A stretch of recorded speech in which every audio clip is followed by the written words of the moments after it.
Welcome to my YouTube channel mga ka-idol.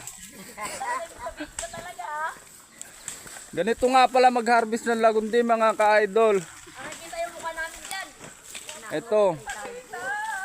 Nakikita kami mga dukha. Ito po si nanay. Interviewin po natin si nanay ha. Kung talagang nakailang kilo na si nanay. Anay, nakailang kilo na po kayo? May 100 na? Meron na. Ay, meron na daw. Katulin pala ni nanay oh. Ito si ate oh, sumusuot sa damuhan oh. Sige, takbo tayo, takbo. Sige.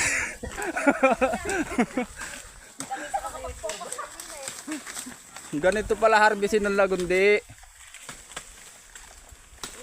Napakahirap pala mag-harvest ano.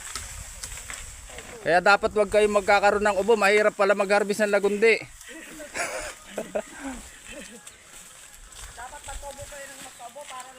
Para laging may Yun lang. Ay, dapat daw po bumalik ang COVID para magkaroon ng mabenta ang lagundi.